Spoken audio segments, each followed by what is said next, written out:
Welcome to TV 786 మైనార్టీల సంక్షేమమే మా లక్ష్యం.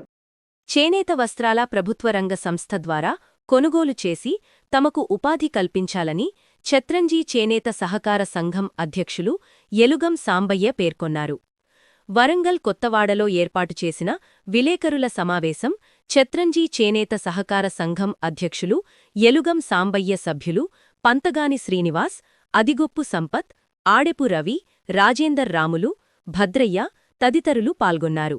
ఈ సందర్భంగా సాంబయ్య మాట్లాడుతూ గత 50 సంవత్సరాలుగా ప్రభుత్వలు చేనేత వస్త్రాలు ప్రభుత్వ రంగ సంస్థ ద్వారా చేనేత వస్త్రాలు తీసుకొని తమకు ఉపాధి కల్పించే విధంగా ఉండేవారు అని అన్నారు. నేటి కాంగ్రెస్ ప్రభుత్వం టెండర్లకు పిలువడంతో అన్యాయం జరిగేలా ఉందని ఆయన పేర్కొన్నారు.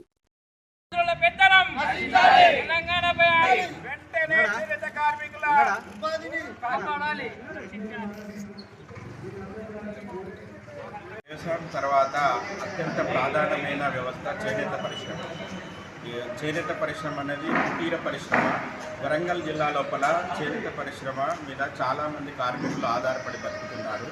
సుమారు ఒక 40-50 సంవత్సరాల నుంచి వెల్ఫేర్ డిపార్ట్మెంట్స్కి, social welfare department, tribal welfare department, BC welfare department ఇలాంటి సంక్షేమ శాఖలకు కావలసినటువంటి కార్పెట్లు, బెడ్షీట్లు చేనేత కార్మికులకు ఉపాధి కల్పించాలనే ఉద్దేశంతో ప్రభుత్వం టెస్కోకు ఆర్డర్ ఇస్తే టెస్కో మాకు సహకార సంఘాల నుంచి మేము నాణ్యతమైన కార్పెట్లు, బెడ్షీట్లు టెస్కోకు సప్లై చేస్తే టెస్కో వాళ్ళు ప్రభుత్వానికి సప్లై చేస్తూ చేనేత కార్మికులకు ఇన్ని సంవత్సరాలుగా, గత 50 సంవత్సరాలుగా ఉపాధి కల్పిస్తున్నారు.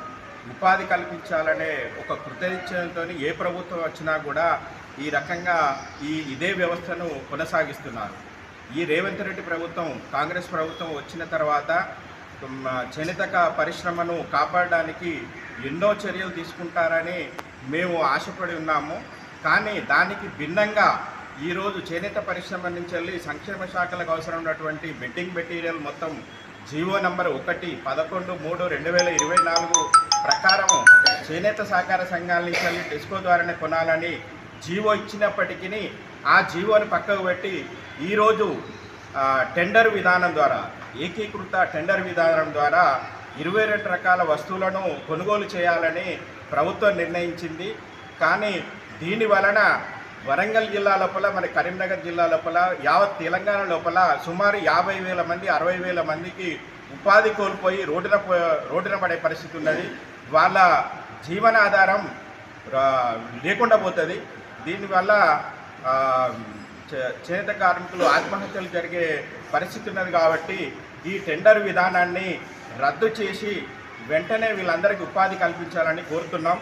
మరియు ఈ టెండర్ విధానం వెనకాల ఆల్రెడీ టెండర్ ఇంకా బయటికి రానేలేదు.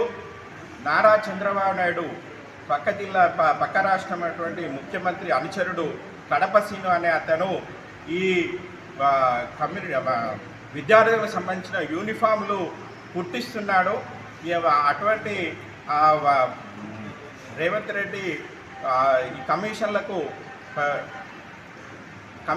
ఆశపడి ఇదంతా చేస్తున్నట్టుగా మాకు అర్థమవుతుంది. ఉపాధి కరువవుతుంది. కాబట్టి వెంటనే ఆ టెండర్ విధానాన్ని రద్దు చేసి ఈ చేనేత కార్మికుల అభ్యున్నతి కోసం వెంటనే సహకార సంఘాలకు టెస్కోకు ఆర్డర్ ఇవ్వాలని ఈ సందర్భంగా విజ్ఞప్తి చేస్తుంది.